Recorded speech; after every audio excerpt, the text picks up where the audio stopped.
Olá, hoje no mais um dos nossos encontros, vamos falar sobre o engajamento. Mas o que seria esse engajamento? Vamos lá.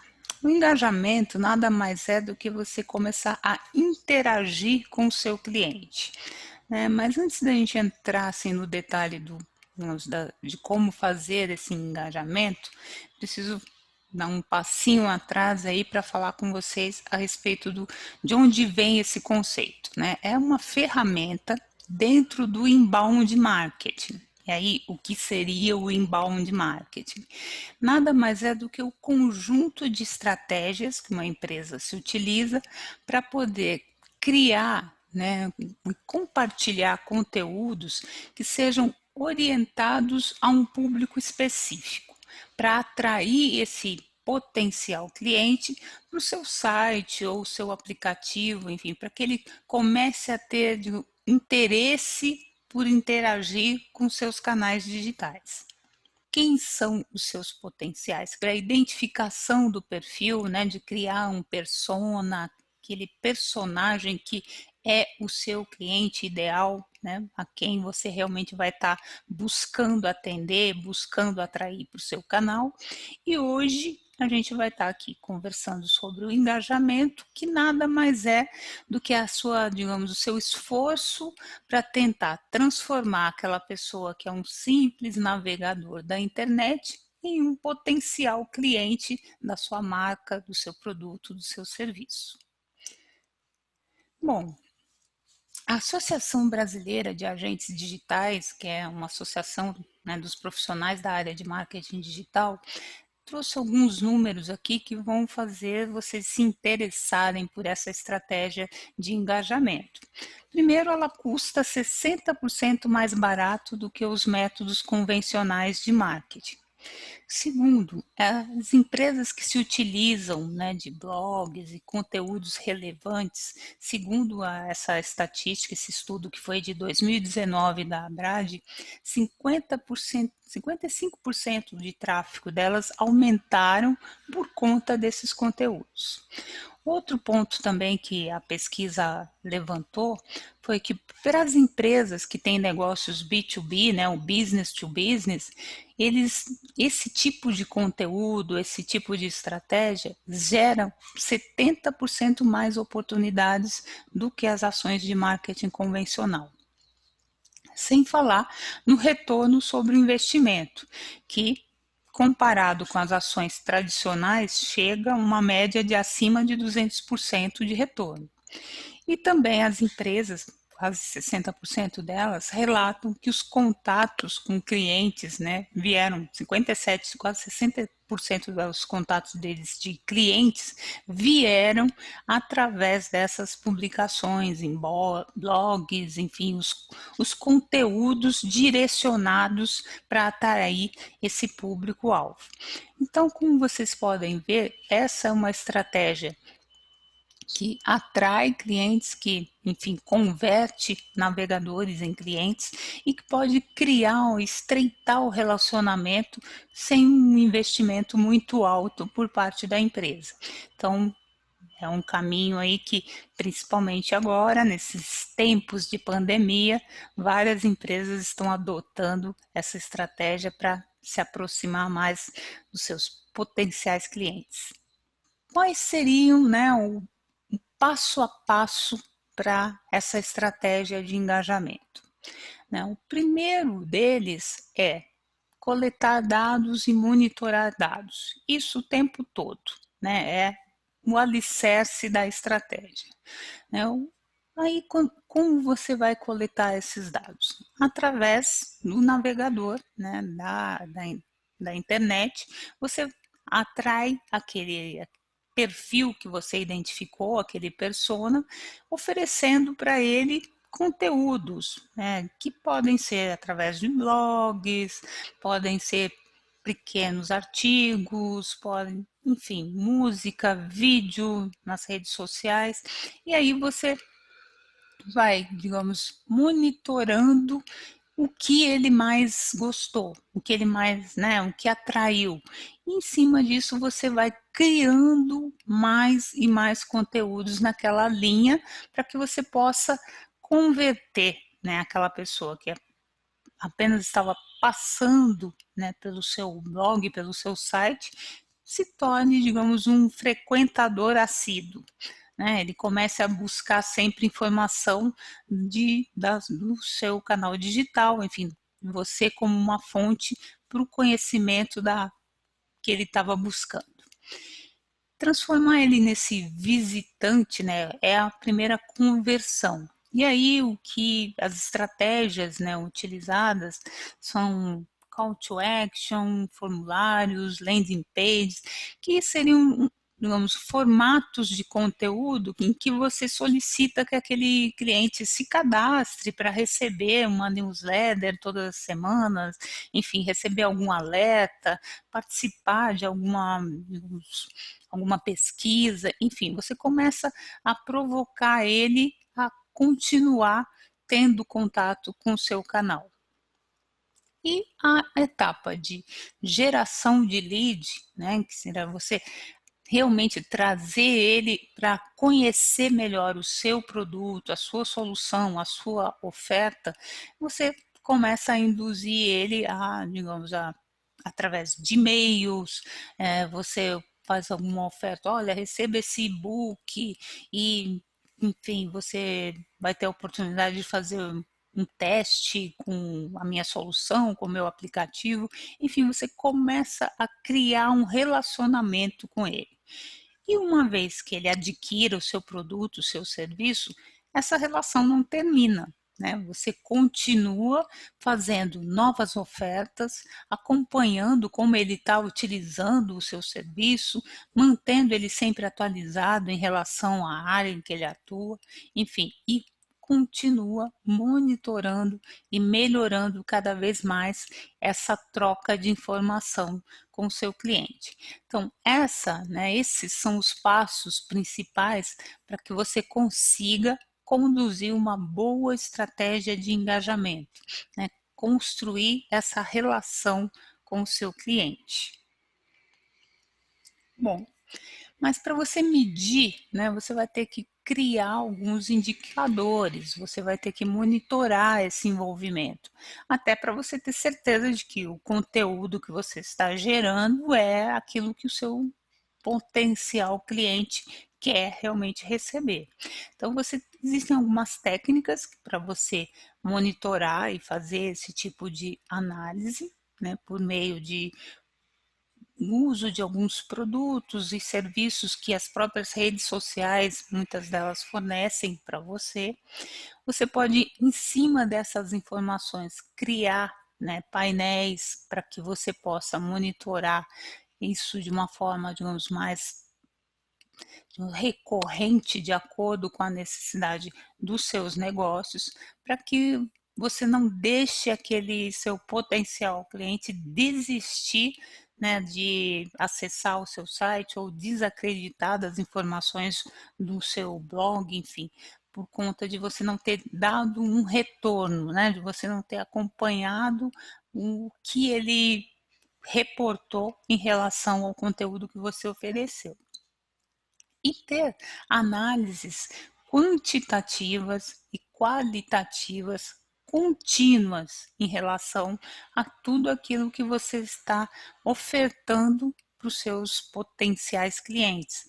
O que seria isso? Você está sempre avaliando se aquele conteúdo X foi bem aceito, né? Qual o perfil das pessoas que compartilharam aquele conteúdo com outras pessoas, né? Quais foram, digamos, as reações, foram positivas, negativas, né? Qual o volume dessas reações e você fazer pesquisas, digamos, qualitativas da satisfação dos seus potenciais clientes em relação a esses serviços. Pergunte, se ninguém respondeu nada, pergunte para eles, né?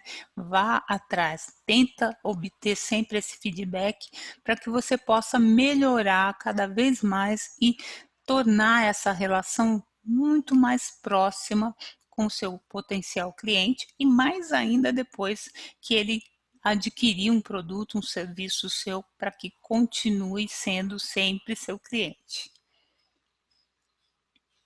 Bom, agora, como sempre, nós vamos ter aqui a parte da apresentação de como fazer isso. Né? O Rodrigo está aqui comigo, agora ele vai entrar em cena para mostrar aí um exemplo de como construir esses indicadores, como monitorar, como que você pode estar acompanhando o engajamento. Vamos lá? Obrigado, Janete. Oi, pessoal. Então, no exemplo mais prático de hoje, eu queria mostrar como que a gente pode fazer esse monitoramento, né, essa análise de como está sendo as reações e o sentimento das pessoas com relação aos posts ou às publicações da nossa empresa nas redes sociais, né? Então, como a Janete disse, existem várias ferramentas, muitas delas fornecidas pelas próprias redes sociais que permitem que a gente veja aí qual é o número de likes, qual é o número de tweets ou retweets que cada uma das publicações tem. Mas se a gente quiser fazer uma análise mais personalizada, digamos assim, a gente pode obter esses dados das redes sociais e utilizá-los para construir um dashboard, por exemplo, usando essa ferramenta da Microsoft aqui, que é o Power BI, que permite a gente fazer a análise de bases de dados, né? Então, aqui no caso, eu tenho uma base de dados de uma companhia aérea e dos tweets que mencionaram essa companhia aérea entre aí em uma semana de fevereiro de 2015. E essa base de dados tem, bom, várias informações sobre o tweet, né, a localização da pessoa que fez esse tweet e também tem uma coluna que indica se esse tweet representa um sentimento positivo ou negativo, ou seja, se a pessoa está lá reclamando, falando, essa companhia aérea é muito ruim, essa coluna vai indicar que o sentimento é negativo. Se a pessoa está, não sei, agradecendo por um bom serviço, ela vai indicar um sentimento positivo, né? E, enfim, daqui a pouco eu vou explicar como que a gente pode obter uma base de dados que tenha esses dados, né? Mas aqui, nesse dashboard, a gente está construindo alguns gráficos para mostrar como que está esse sentimento, né? Então, por exemplo, aqui a gente tem que a maioria dos tweets representam um sentimento negativo, né? No caso aqui, 62% são negativos, o que pode até ser normal, dependendo do ramo da empresa da qual a gente está falando, mas o legal é que, como a Janete disse, a gente pode fazer um monitoramento disso ao longo do tempo, né? Então, a gente pode talvez tentar mudar a estratégia da empresa nas redes sociais e aí ver se isso daí tem um impacto ou não em como esse sentimento está sendo expresso pelas pessoas, né? E aí, enfim, aqui a gente pode calcular também um score médio, que basicamente é a atribuição de uma nota diferente para um comentário negativo, ou neutro, ou positivo, e aí ver como que como está a média dos comentários, né? No caso aqui, está ruim. E aqui a gente vê o acompanhamento desse score ao longo do tempo, né? No caso aqui é só uma semana, mas a gente poderia ter isso ao longo dos meses ou até mesmo anos, para ver, putz, no último ano, o nosso score de engajamento, de sentimento das pessoas nas redes sociais aumentou bastante, né? Enfim, além dessa análise de sentimentos, que é bastante comum, a gente também pode fazer várias outras análises e, enfim, criar o dashboard com as informações que a gente queira. Por exemplo, aqui está mostrando quais são os locais da onde as pessoas estão fazendo esses tweets, né? A gente vê aqui bastante na Europa, no Brasil, no caso.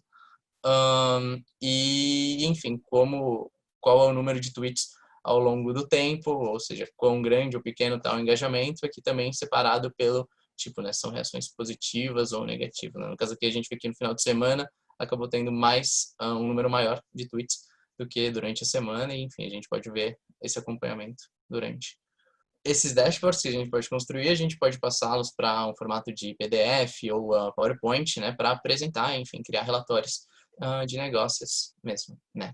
Mas a próxima pergunta que a gente tem é, bom, como que a gente pode obter esses dados, né? Eu tenho uma empresa, como que eu posso saber quais foram todos os tweets que mencionaram ela, ou, enfim, quais foram todos os comentários na minha página do Facebook e assim por diante, e saber se eles são positivos ou negativos. Primeiro mostrar aqui esse dashboard que a gente fez. A gente pode passar ele para um PDF ou para o PowerPoint, para, enfim, criar relatórios e apresentações de negócios e, enfim, assim, obter, enfim, mostrar como que está sendo esse acompanhamento dos dados, né? Mas aí a próxima pergunta que a gente tem é como que eu posso obter esses dados? Ou seja, se eu tenho uma empresa, como que eu posso obter todos os dados, todos os tweets, por exemplo, que mencionam essa empresa, ou todos os posts, ou todos os comentários dos posts da minha página do Facebook, da empresa, e assim por diante, né? Então, a maioria das redes sociais, né, por exemplo, essas grandes, como o Facebook e o Twitter, disponibilizam conjuntos de ferramentas, né, SDKs, que nos permitem acessar esses dados para que a gente possa utilizá-los como a gente quiser, né? Então aqui, por exemplo, o Facebook tem essa página que é essa Facebook for Developers, na qual, se você tem uma empresa, você pode se cadastrar com a sua conta do Facebook e aí obter senhas ou tokens que te permitem acessar os dados da sua página, né? Então aqui o que a gente fez a gente criou um notebook que está escrito em Python que faz justamente isso, né? Então a gente vai primeiro instalar essa biblioteca do Facebook. Aqui a gente vai cadastrar os tokens de uma página específica, né? Que no caso é uma página de uma academia de esportes. Isso daí você vai ter que procurar o token da sua empresa, né, naquela página Facebook for Developers. E uma vez que a gente fez isso, a gente pode criar esses grafos, que são chamados da biblioteca do Facebook, que são pontos que nos permitem acessar todas as informações relativas a uma determinada página, né? Então aqui, por exemplo, a gente pode pegar a seção que está explicando o que é a academia no caso, né? Enfim, qual é o nome que eles colocaram lá na página do Facebook deles. Aqui a gente obtém todos os posts que foram realizados nessa página ao longo do tempo, né? E enfim, uma vez que a gente obtenha esses posts, né? No caso da biblioteca do Facebook, eles vêm em JSON, a gente pode transformá-los para o modelo que a gente quer, né? Por exemplo, aqui é uma tabela que mostra todos os posts, tal, quais, quando eles foram feitos, e assim por diante. A gente pode, por exemplo, calcular o número de likes que cada um desses posts obteve, e aqui, que é o que interessa mais para a gente também pode obter quais foram os comentários realizados em cada um desses posts, né? Então, é o que está sendo feito aqui nessa célula. A gente obtém aqui, por exemplo, a pessoa falou, parabéns a todos, assim por diante. Aqui tem todos os comentários realizados nos posts dessa página, dessa academia. Bom, e aí, para fazer aquela análise de sentimento que a gente tinha comentado antes, né? Ou seja, para ver se cada um desses posts representa um comentário positivo ou negativo, o que a gente pode fazer a gente poderia simplesmente fazê-lo manualmente, né? Por exemplo, aqui está claro que parabéns a todos é um comentário positivo, porém, se a gente tiver muitos posts, isso daí se torna inviável, né? Porém, já existem bases de dados nas quais alguém foi lá e fez esse trabalho, né? De classificar cada pedaço de texto como positivo ou negativo. Aí o que a gente pode fazer é utilizar essas bases de dados para criar um modelo de classificação que vai classificar cada pedaço de texto, cada trecho, como positivo ou negativo, utilizando para a aprendizagem desse modelo essas outras bases de dados, né? Aqui no caso eu estou utilizando uma base de dados que está disponível no Kaggle, que tem tweets escritos em português classificados como positivos, negativos ou neutros. Então aqui está a base de dados. E aqui o que a gente faz é a gente está treinando um classificador com os dados dessa base de dados. E aí, a partir disso, a gente pode, para cada um dos comentários da nossa página, classificá-los como positivos ou negativos, né? No caso aqui, a gente está classificando um desses comentários e aí o modelo realmente fala que esse comentário realmente é positivo. E aí, a partir disso, a gente poderia criar aquele dashboard em Power BI ou, enfim, fazer qualquer outra análise ou gráfico que a gente queira acompanhar. Beleza? Bom, era isso. Aí, deixa aí para a Janete explicar como que vai ser a próxima aula. A nossa próxima aula aqui, o nosso próximo encontro, nós vamos falar sobre os indicadores de performance como um todo, que seria a gestão, né, de uma área de marketing digital. Então, nós vamos estar falando dessas várias etapas que nós conversamos aqui, todas em um único dashboard, onde, digamos, a direção da empresa, né, os acionistas possam olhar e ver se realmente todas as ações de marketing estão funcionando, onde pode melhorar e para onde está caminhando aí o sucesso dessa relação com os clientes digitais. Bom, esperamos vocês no nosso próximo encontro. Até lá!